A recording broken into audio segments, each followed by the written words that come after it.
Assalamualaikum warahmatullahi wabarakatuh.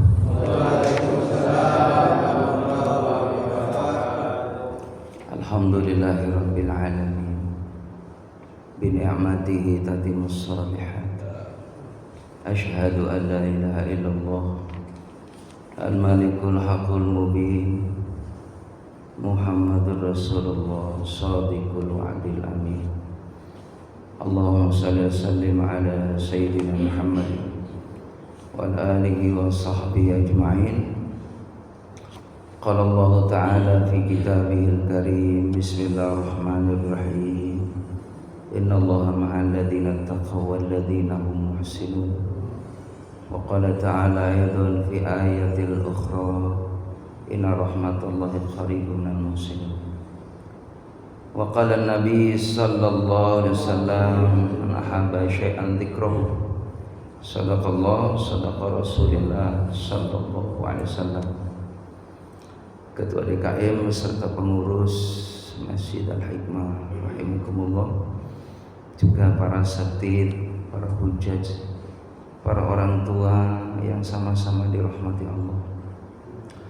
Alhamdulillah, tentunya kita bersyukur kepada Allah Subhanahu wa taala. Pada kesempatan ini kita masih diberikan nikmat sehat walafiat, nikmat panjang umur, nikmat kita bisa beribadah salat maghrib secara berjamaah. Mudah-mudahan segala amal ibadah kita memperoleh ridho dari Allah Subhanahu wa taala. Salawat dan salam semoga terlimpah curahkan ke haribaan Nabi kita Muhammad sallallahu alaihi wasallam. Ya rahimakumullah, hadiah Fatihah buat orang tua kita, keluarga kita yang sudah mendahului kita, begitupun jamaah Masjid Al-Hikmah yang sudah mendahului kita, terkhusus yaitu para pahlawan yang telah gugur di medan juang, yaitu merebut kemerdekaan. Dan pada bulan ini kita suasana Agustus, tentunya kita berharap mudah-mudahan apa yang dipersembahkan untuk negeri kita para pahlawan semuanya dinilai kebaikan di mata Allah Subhanahu wa taala. Hadini wa ala kulli niyatin salih hadratir rasul wa la niyatil maqbul al-Fatihah. A'udzu billahi minasy syaithanir rajim. Bismillahirrahmanirrahim. Alhamdulillahi rabbil alamin arrahmanir rahim maliki yaumiddin. Iyyaka na'budu wa iyyaka nasta'in.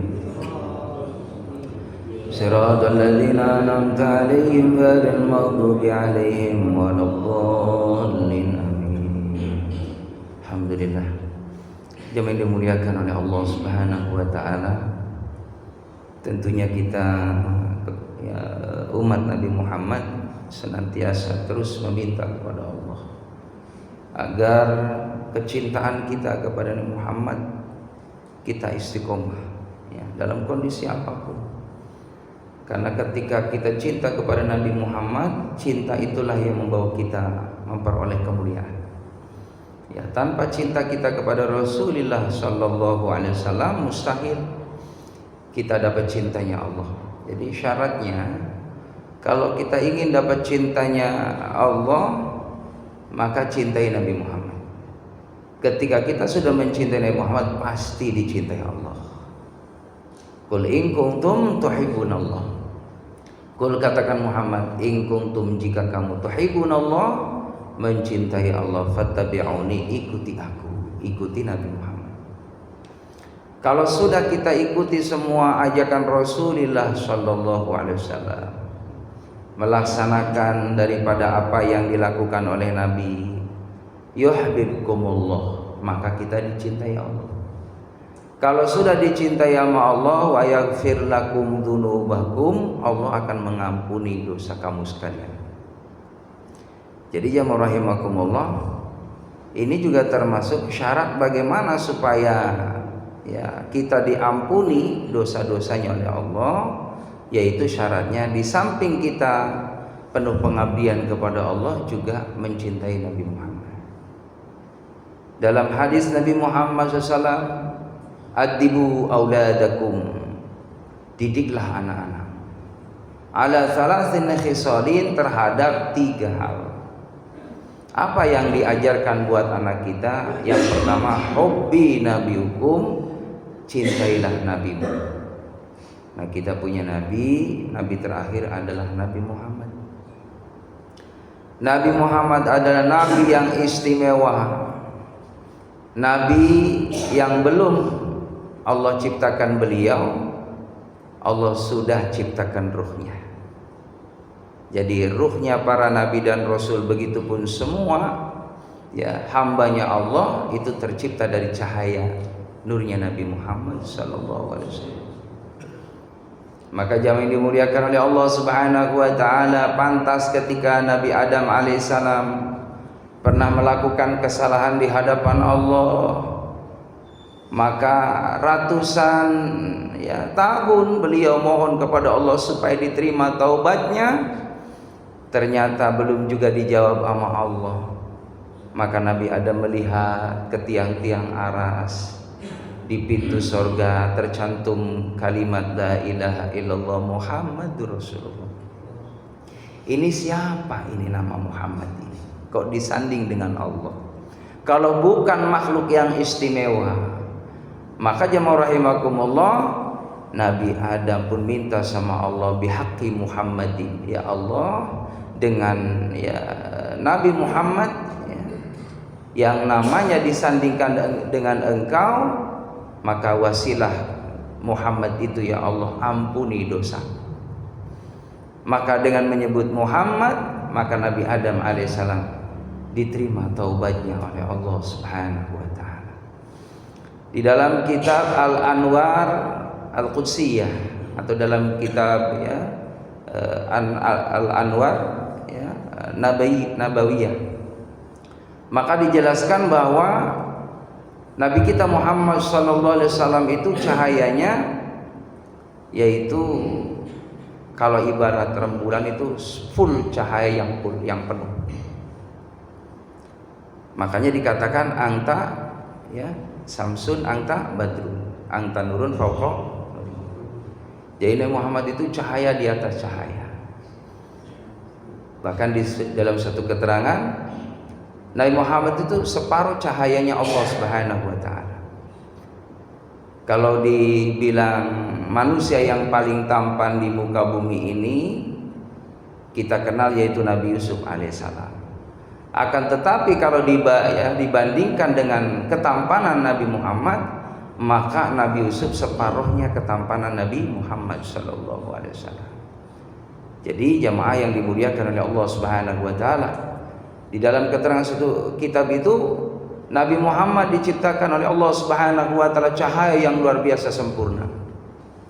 Maka ruh-ruhnya para nabi dan rasulnya Allah, termasuk yang di belakang para orang-orang salihin, orang-orang yang cinta kepada Nabi Muhammad, itu juga sama ya, diberikan daripada percikan cahaya Nabi Muhammad sallallahu alaihi wasallam.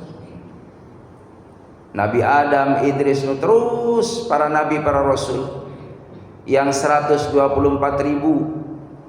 nabi ya, 313 rasul yang wajib diketahui 25 rasul, itu semua diciptakan oleh Allah dari cahaya Nabi Muhammad SAW. Jadi dari cahaya Muhammad itu ada cahaya.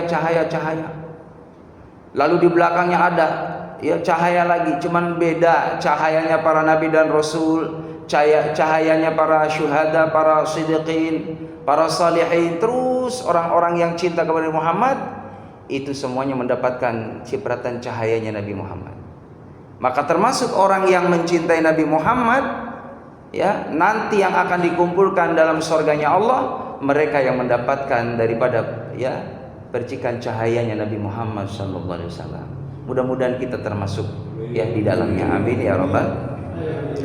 Jamaah yang dimuliakan oleh Allah Subhanahu wa taala. Maka syarat bagaimana kita dicintai oleh Allah Subhanahu wa taala adalah mencintai Nabi Muhammad. Maka Nabi pun berpesan, hubbi nabiyukum, cintai nabi ya nabimu. Sampaikan kepada anak-anak kita pentingnya suruh cinta kepada Nabi Muhammad. Bagaimana caranya supaya kita cinta kepada Rasulullah SAW? Kenali sejarahnya. Dari mulai Nabi Muhammad dalam kandungan, Nabi Muhammad dari masa kanak-kanak, remaja, dewasa, sampai dakwahnya Nabi Muhammad, sampaikan cerita ini, berita ini kepada anak-anak kita supaya timbul rasa mahabbah, rasa cinta. Kalau sudah rasa cinta, maka pasti kita akan ada yang namanya pengorbanan untuk yang dicintainya. Baik itu tenaga, pikiran, waktu, semua dikerahkan untuk yang kita cintai. Sebagaimana kalau kita lihat sejarah Abu Bakar Siddiq radhiyallahu an, beliau cinta kepada Nabi Muhammad. Setengah hartanya semua ditasarufkan di jalan Allah. Kalau sahabat Utsman semua hartanya diberikan untuk di jalan Allah Subhanahu wa taala. Termasuk sahabat Umar, sahabat Ali, semua begitu cintanya kepada Nabi Muhammad. Kalau kita lihat bagaimana sahabat Abu Bakar ya rahimakumullah kemana-mana ngikuti Nabi Muhammad. Begitupun ya, lelahnya apapun yang dialami oleh sahabat Abu Bakar, beliau terima dengan lapang dada, karena ya saking mahabbahnya kepada Nabi Muhammad. Jamaah rahimakumullah, pernah sahabat Abu Bakar menemani di gunung apa, Jabal ketika ya Jabal apa namanya, sebelum di Gua Hira. Itu Nabi Muhammad beserta sahabat Abu Bakar di Gua Sur. Itu 3 hari 3 malam. Bayangin, itu kalau ya berapa apa namanya waktu, kan namanya manusia gitu, ada lapar, maka diantar itu jamaah rahimakumullah makanan oleh keluarganya Nabi Muhammad, keluarganya sahabat Abu Bakar. 3 hari 3 malam nemenin jamaah rahimakumullah. Dengan sabarnya sahabat Abu Bakar, dan begitu terancam nyawa Abu Bakar, rela jamaah rahimakumullah, siap walaupun nyawa taruhannya. Atas izin Allah, saat orang-orang kafir mengepung daripada Nabi Muhammad dengan sahabat Abu Bakar, maka atas izin Allah itu di atas ditutup dengan sarang laba-laba, hadirin. Bahkan ada burung merpati di atasnya yang sedang bertelur. Maka orang-orang kafir ini ketika melihat ya di dalam satu goa itu tertutup dengan sarang laba-laba, maka secara logika tidak mungkin ada orang di dalamnya. Itulah caranya Allah Subhanahu wa taala mengamankan, menyelamatkan kekasihnya. Maka saat itu pun jamaah rahimakumullah diselamatkan oleh Allah Subhanahu wa taala Nabi Muhammad, tidak diketemukan oleh orang-orang kafir, terus melanjutkan perjalanannya ke kota Madinah. Itu diikutin oleh sahabat Abu Bakar. Berhari-hari jamaah rahimakumullah, kekurangan makanan, minuman, ya dengan tetap setianya sahabat Abu Bakar menemaninya. Makanya saking setianya beliau pesan. Dan kebetulan Nabi Muhammad ini adalah ya menantu. Jadi sahabat Abu Bakar punya putri namanya Aisyah. Aisyah ini nikah dengan Nabi Muhammad. Maka jemaah rahimakumullah, sahabat ini ada yang menjadi sahabat tapi juga menjadi keluarga Nabi Muhammad, yaitu adalah sahabat Abu Bakar Siddiq radhiyallahu anhu. Sahabat Abu Bakar pesan kepada Aisyah, wahai putriku, nanti kalau aku sudah nggak ada, kuburkan aku dekat dengan Rasulullah. Itu permintaan sahabat Abu Bakar, Pak. Makanya ketika Abu Bakar meninggal jemaah rahimakumullah, ya, maka dimakamkan di sampingnya Nabi Muhammad. Posisinya di bawah bahunya. Posisi di bawah bahu Nabi Muhammad SAW. Itu permintaan sahabat Abu Bakar. Karena berharap nanti jamaah rahimakumullah, bukan hanya di dunia, sampai nanti dalam surganya Allah, sahabat Abu Bakar ingin bersama dengan Nabi Muhammad. Begitupun sahabat Umar jamaah rahimakumullah. Sahabat Umar juga sama, beliau bukan hanya sahabat tapi juga mertua. Jadi putrinya sahabat Umar menikah juga dengan Nabi Muhammad. Sama keinginannya, nanti kalau aku nggak ada, ya tolong makamkan aku di sisi Nabi Muhammad Shallallahu Alaihi Wasallam. Jamaah rahimakumullah, siapa yang tidak mau? Semua para sahabat ingin bersama dengan Rasulullah di samping Nabi Muhammad. Cuman terbatas tempatnya, kecil Pak, ya, tempat yang makamnya Nabi Muhammad itu. Itulah rumahnya baginda Nabi Muhammad. Jadi rumahnya Nabi Muhammad itu enggak gede Pak, kecil. Jadi enggak besar, walaupun jamaah rahimakumullah, ya, dalam satu keterangan ini istri Nabi Muhammad itu ya ada beberapa gitu ya. Lebih dari 4. Ya, ada 11 ya. Ada nih, yang pertama Khadijah, Saudah, Aisyah, Zainab, ya, Ummu Salamah. Terus lagi ada lagi namanya Zainab lagi, cuman bintinya lain. Ada Zuriyah, ada Sofiyah, ada Ummu Habibah, ada Maimunah, ya. Terus lagi ada Maria Kiptiyah. Jadi ada yang menyatakan 11, ada yang menyatakan 12. Sahihnya keterangan yang umum 11. Jadi jamaah rahimakumullah, ini istri-istri Nabi Muhammad ini semua rukun. Dan dikasih tempat tinggal walaupun enggak besar, yang penting nyaman. Nah, ini kewajiban kita nih laki-laki. Yang namanya suami walaupun tidak besar, ya, memberikan fasilitas tempat tinggal kepada istri, yang penting punya rumah. Nah, makanya kan kita nih jamaah rahimakumullah paling tidak lah gitu ya. Dalam hidup ini kita punya namanya namanya apa? Papan, sandang, pangan ya. Itu kalau 3 poin ini kita dapat, insya Allah hidup kita ini ya artinya bakal nyaman. Kita butuh yang namanya tempat tinggal jamaah rahimakumullah. Untuk apa? Buat ibadah. Ya, biar kita nggak kehujanan, biar kita nggak kepanasan. Yang namanya ya tadi papan. Sandang juga sama. Kita butuh untuk menutup aurat kita. Pangan juga sama, ya sama juga itu butuh kita. Tapi semua itu jamaah rahimakumullah dari sumber yang harus diridhoi sama Allah Subhanahu wa taala. Buat apa kita punya tempat tinggal yang mewah, yang bagus, tapi naudzubillah min dzalik dibangun dengan sumber yang tidak diridhoi sama Allah? Bukankah nanti itu bakal ditinggal rumah kita? Sebesar apapun jamaah rahimakumullah, semegah apapun rumah bakal ditinggal. Maka jamaah rahimakumullah, jangan pernah kita bela-belain dalam hidup dunia ini dari sumber yang batil, lalu ingin kita tadi bermegah-megahan, ya wah-wahan, bersenang-senangan, tapi tadi dari sumber yang tidak diridhoi sama Allah. Bukankah tidak sedikit cerita naudzubillah min dzalik, ya? Itu kan pelajaran sebenarnya. Cerita-cerita itu pelajaran, Pak. Ada seseorang yang ketika punya jabatan akhirnya menghalalkan segala cara, ya rumah diperindah, akhirnya apa? Selidik, punya selidik, jamaah rahimakumullah, kena kasus. Ya kan, KPK tuh, ya. Akhirnya masuk penjara, ya, Masya Allah 5 tahun. Siapa yang nikmatin rumah bagus tadi? Dia mah sengsara, Pak. Ini kita minta jamaah rahimah, naudzubillah min dzalik, jangan sampai nih dalam kehidupan dunia yang sementara ini dapat yang namanya 2 hal ini. Berlindunglah sama Allah. 1, jangan sampai kita kena kasus perkara, ya, yang namanya tadi, ya, pidana. Itu bisa menghancurkan nama baik keturunan kita. Bermacam-macam caranya jamaah rahimakumullah. Ada yang melalui tadi mengambil barang yang tidak baik, hasil korupsi, ya kan, menipu ataupun hal yang lain sebagainya, mencuri dan lain sebagainya, akhirnya kena perkara pidana, masuklah penjara, yang ya nama keluarga besar kita ini tercoreng dengan kita tidak bisa mengendalikan hawa nafsu tadi.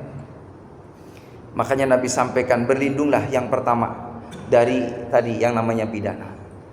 Yang kedua, minta sama Allah, ya Allah jangan sampai kita ini jamaah rahimakumullah kena penyakit yang susah dapat obat.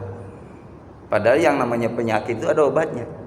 Tapi kenapa ketika dia punya penyakit, ya, bermacam-macam cara syariat, ikhtiar, tapi tidak juga menemukan daripada tadi obatnya, susah. Ini perlu koreksi jamaah rahimakumullah. Ada apa pada tubuh kita sehingga bermacam-macam obat yang kita syariat tidak ada yang mempan buat tubuh kita. Koreksi kalau mungkin, mohon maaf, ada sesuatu yang kita ambil bukan hak kita. Mungkin naudzubillah min dzalik bisa jadi asbab itu. Maka segera kita zakatin. Segera kita infak sedekahin biar kita dibersihin sama Allah Subhanahu wa taala. Wa mardokum bi sadaqah, obati penyakitmu dengan sedekah. Jadi kalau ada penyakit susah dapat obatnya, niatin, ya Allah, aku sedekah ini biar jadi obat buat saya. Begitu. Jadi jamaah rahimakumullah, kalau orang yang beriman selalu berpikir positif aja. Jadi nggak pernah negatif, nggak pernah suudzon. Ya bahkan orang yang disayang sama Allah, kalau melakukan suatu pelanggaran langsung ditegur sama Allah, Pak. Jadi seandainya jamaah rahimakumullah kita ya ngenteng-ngentengin ibadah nih, langsung ditegur sama Allah dengan caranya Allah. Bisa melalui sakit lah, bisa melalui ada hal yang tadi ya kita tidak sukai, bisa berupa ya musibah, mungkin kesenggolan motornya dan lain sebagainya. Coba evaluasi, introspeksi, ada apa nih? Kok ditegur sama Allah? Mungkin tadi kita ada amalan-amalan yang mengundang kemarahan Allah, sehingga jangan berlarut-larut, berkepanjangan. Ini cara Allah karena sayangnya Allah kepada hamba tadi. Jadi jangan pernah kita ngeluh sama Allah. Apapun musibah yang mengenai orang yang beriman, ini bentuk cintanya Allah, diingatkan supaya kembali kepada Allah Subhanahu wa taala. Hadirin jamaah yang dimuliakan oleh Allah Subhanahu wa taala, jadi kembali bahwa ya cintailah Nabi Muhammad sebagaimana para sahabat cintanya luar biasa. Abu Bakar pengen dekat dengan Nabi Muhammad sampai mati. Umar juga sama. Nah, kalau Utsman jamaah rahimakumullah, beliau tidak sama dengan Nabi Muhammad di kuburnya. Termasuk putrinya Siti Fatimah enggak, istrinya juga enggak di situ. Ya, maka misah jemaah dimuliakan oleh Allah Subhanahu wa taala.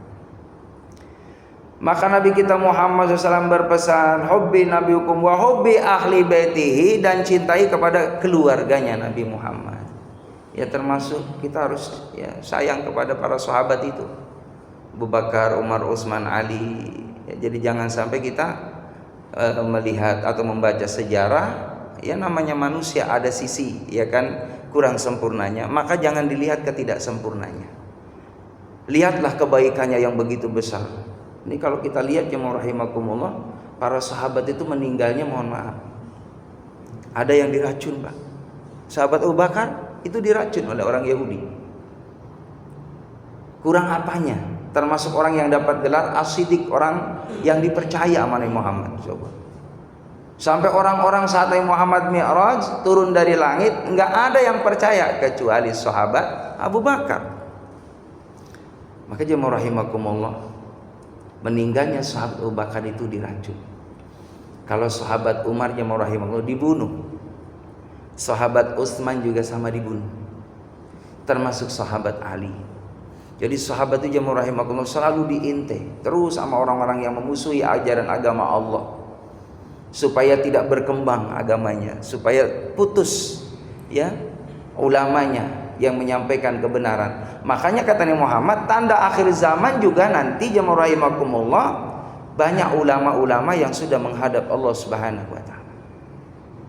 Satu persatu jemaah rahimakumullah orang-orang soleh yang beliau menyampaikan dengan tulus pengetahuan agama supaya orang tambah iman, tambah amal soleh. Ternyata Allahu Akbar, berjalannya waktu satu persatu, mautul alim, mautul alam, meninggalnya orang alim sama dengan matinya alam. Jadi orang alim tadi saya katakan di awal dalam kitab Al-Anwar Muhammadiyah, Al-Anwar Al-Qusiyah, diterangkan bahwa mereka orang-orang soleh yang mendapatkan ilmu dari Allah adalah mendapatkan percikan cahaya Nabi Muhammad SAW. Makanya al-ulama warasatul anbiya, ulama itu penerusnya para nabi. Jangan pernah disakiti para alim ulama. Yuk kita dukung perjuangan para alim ulama. Kalau sudah tidak ada ulama jamaah rahimakumullah, apalagi musuhi ulama, ini tanda akhir zaman. Berjalannya waktu jamaah rahimakumullah, satu persatu nggak ada, maka kita harus mencetak kader ulama dari anak cucu kita. Maka kita jamaah rahimakumullah harus ada ya keinginan yang kuat, kemauan yang kuat supaya anak cucu kita ada yang jadi ulama. Pesantrenin Pak. Kalau ada rezeki mah. Emang nyantrenin bocah, mohon maaf, ya tega nggak tega Pak. Saya tiga-tiganya jamaah rahimakumullah lulus SD satu persatu. Ada yang 10 tahun, ada yang 8 tahun, minimal 6 tahun. Semuanya di pesantrenin. Lagi senang-senangnya punya anak. Iya Pak. Lulus SD jamaah rahimakumullah, karena saya ngerasain dulu sama abah saya. Lulus SD nyantri. Padahal Pak lagi senangnya main. Teman-teman pada asik main layangan usia 12-13 tahun kan, pada main bola Pak, saya menyantri di sana. Makan ala kadarnya beda dengan makan di rumah Pak, yang namanya santri mah. Kalau zaman dulu mohon maaf saya ngalamin nyari kayu sendiri Pak, bawa ketel sendiri. Ya kalau bisa masak Pak, kadang masuk ngeletis. Coba masih utuh itu di bawahnya, ya Allah dimakan Pak, karena nggak ada. Itu santri zaman dulu. Sekarang mah enak Pak, udah siap saji. Ya tinggal ngasih gitu kan, seharian di pesantren, sebulan seandainya 500, nah beli lauknya di kantin. Zaman sekarang mah enak. 1 juta bersih deh buat makan anak kita, sama buat sekolah 1.500.000 deh. Tuh Pak, zaman sekarang mah enak. Lauk tinggal pilih aja di kantin Pak, udah macem-macem. Zaman dulu mohon maaf saya minta izin tuh sama orang yang tukang punya pohon pisang Pak, masak jantung enak banget. Karena saking nggak adanya Pak. Iya, kok mohon maaf ya, kok ono jantung ada di bawah, ono jatuh kan biasanya kalau udah tua kan gitu ya. Boleh nggak buat saya kok buat masak? Boleh nak, di bawah ambil Pak, digoreng, masya Allah itu makan jantung kayak makan ikan ayam Pak. Karena saking nggak adanya. Justru dari perjuangan itu jamaah rahimakumullah telah ya sabarnya, ikhlasnya jadi santri. Makanya kata guru saya, kalau orang udah pernah nyantri, udah pernah mondok, pernah ya makan nasi liwet di pesantren, pernah ngerasain dinginnya jam 3 malam suruh bangun sama kiai. Kalau punya kesalahan Pak sama kiai ini, kita nggak ngaji, saya ngantuknya ketiduran Pak, itu suruh ngangsu air. Zaman dulu itu ngerasain Pak, tapi ikhlas, masya Allah. Jamaah rahimakumullah, saya lulus SD kurang lebih 10 tahun, pisah sama mama bapak, ketemunya udah remaja lulus aliyah. Ya Allah Pak, itu pun sampai rumah nggak lama di rumah. Kata ayah saya, sonoh nyari ilmu lagi. Udah dapat, udah siap kamu bermasyarakat, udah kesana merantau. Jadi ketemu sama orang tua sebentar Pak. Udah merantau pulang setahun sekali Pak sama orang tua tuh. Gimana nggak cintanya, nggak kangennya sama orang tua.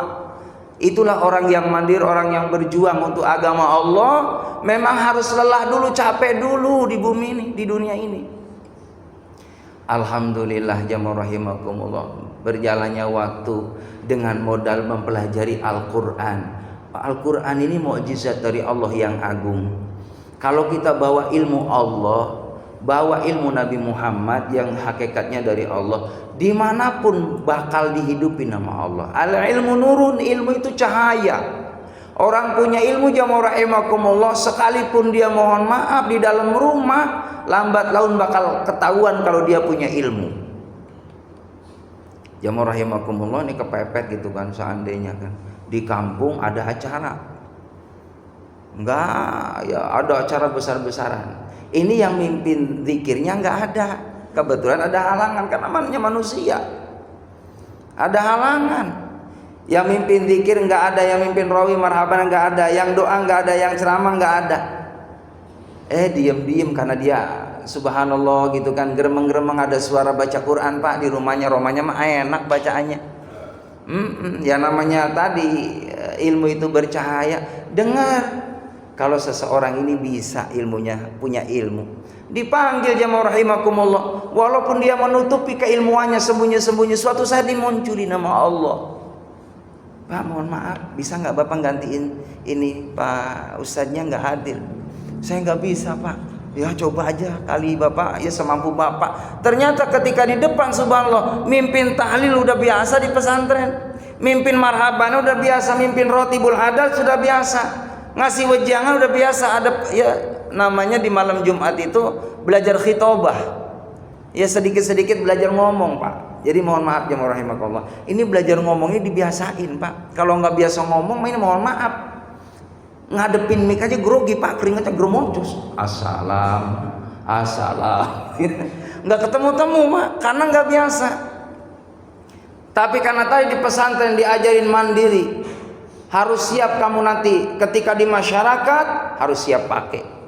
Ya rahimakumullah. Itu Ustadz Masya Allah dengan tawadunya mimpin tahlil lancar, mimpin rawi lancar, ngasih kultum wejangan. Emang benar ada keterangannya dari Quran, dari hadis, sampai doa Pak, Allahu Akbar. Ini warga akhirnya tahu kalau si fulan punya ilmu, nurun cahaya dia. Akhirnya dipakai ilmunya jamaah rahimakumullah, berkembanglah itu ilmunya. Karena apa? Membawa daripada nubuah dari Nabi kita Muhammad sallallahu alaihi wasallam. Nah, makanya saya tidak bosan-bosannya Pak mengajak kepada para jamaah. Kemarin malam 2 hari yang lalu saya ceramah Pak di daerah Rawasemut. Ini kata sahibul baitnya ngomong, Pak Haji, saya punya anak sekolah di SMP.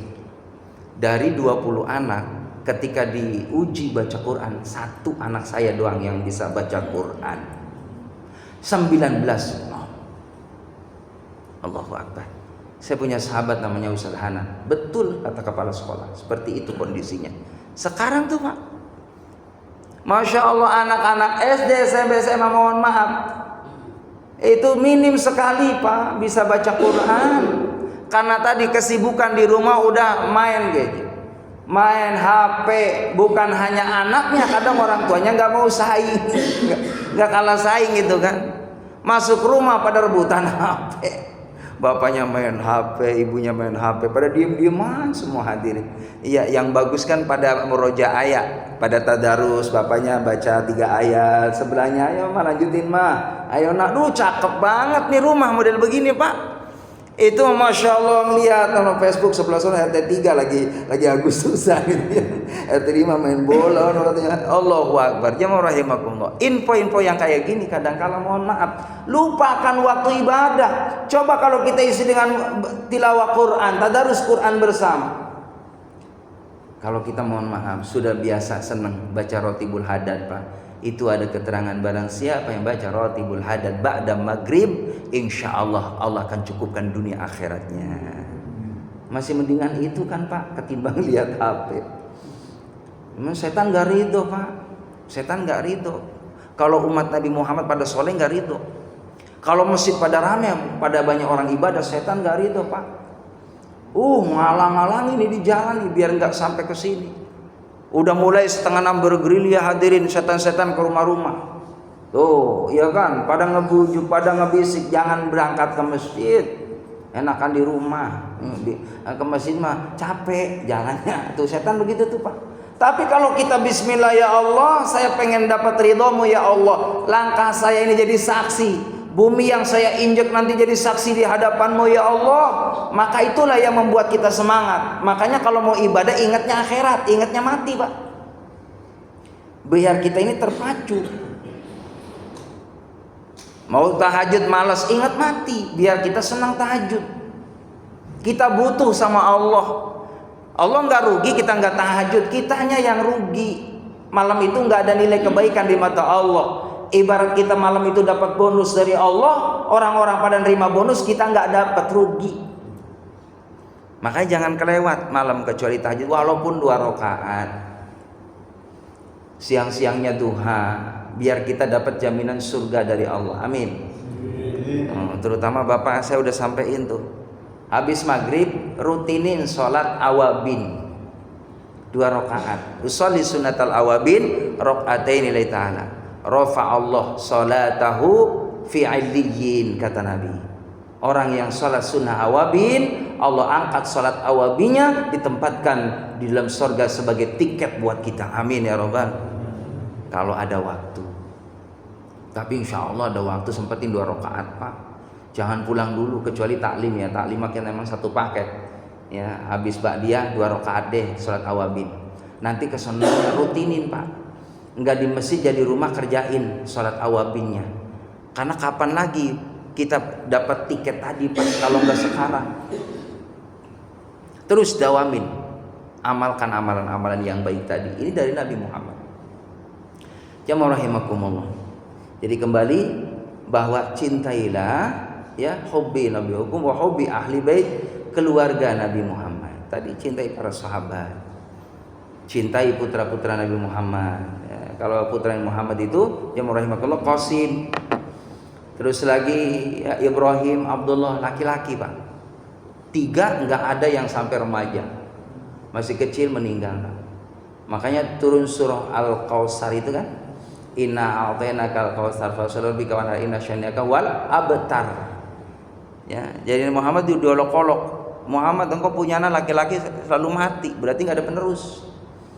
Ya. Terputus kamu Muhammad, kata orang-orang kafir. Padahal kata Allah dalam Al-Quran, jamaah rahimakumullah, mereka yang mengolok-olok engkau Muhammad, dia terputus dari rahmat dari Allah Subhanahu wa taala. Begitu. Maka jamaah rahimakumullah, itulah skenario Allah.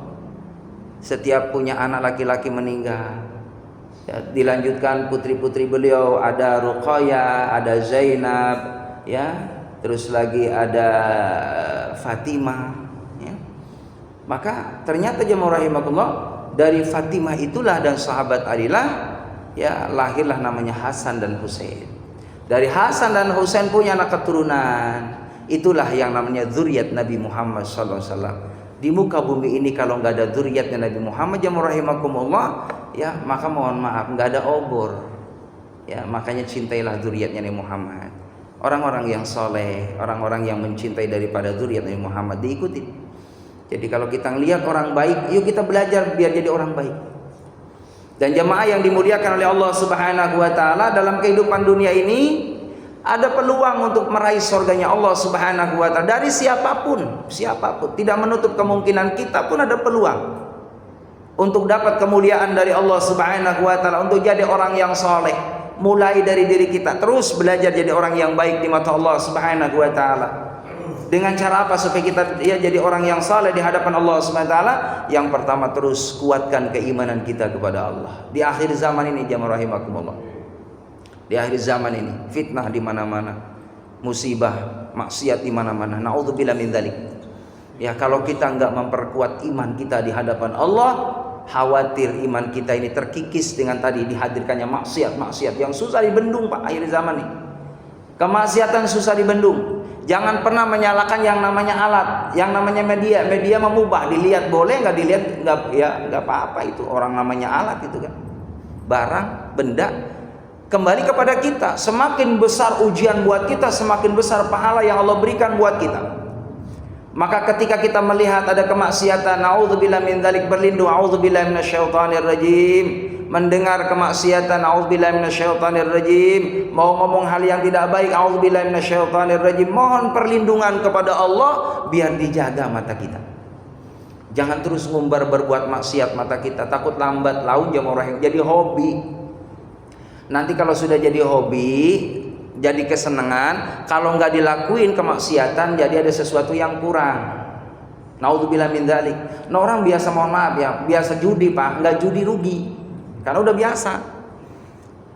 Ada jamaah saya ngadu, Ustaz, ya Allah, ini suami saya doyan banget judi Ustaz. Iya, kalau udah nggak ada masih saya yang diomel-omelin. Kadang ada barang apa digadein. Ya Allah, benar Pak, demi judi tuh. Padahal jelas lagunya, aku melarat karena judi, aku sengsara karena judi. Jadi nggak ada orang yang senang karena judi, bohong. Judi itu bikin sengsara Pak. Judi apa aja deh. Dan kita nggak boleh, jangankan judi yang terang-terangan main kartu Pak. Ada suara motor nih. Ini motor RX ya, motor Yamaha apa motor Honda nih. Ayo kita 100 ribuan nih. Itu judi Pak. Nggak Bu. Ya ada suara motor di lombain ya. Enggak, kita udah yang aman-aman aja deh. Jangan merusak kita punya ketenangan. Ketenangan itu sumber dari Allah. Jangan pernah nantang Allah. Nanti bikin kita ini galau.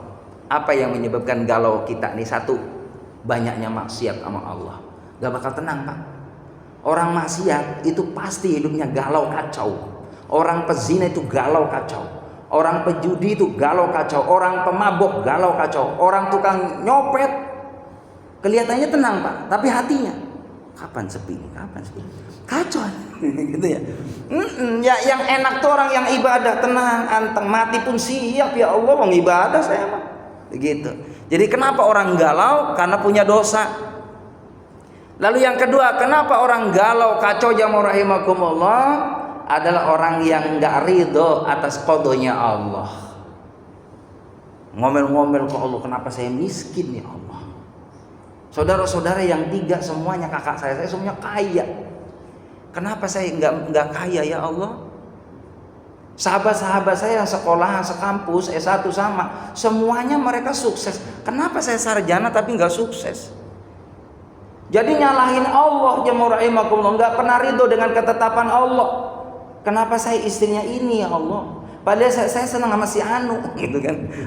Itu udah ngebayangin si Anu udah maksiat itu nggak mau. Kenapa anak saya ini ya Allah nggak cakep? Kenapa saya anaknya bodoh? Allahu Akbar. Ini namanya nggak ridho dengan ketetapan Allah. Nggak boleh. Ini ngerusak iman. Kasih pasangan hidup. Udah syukuri aja.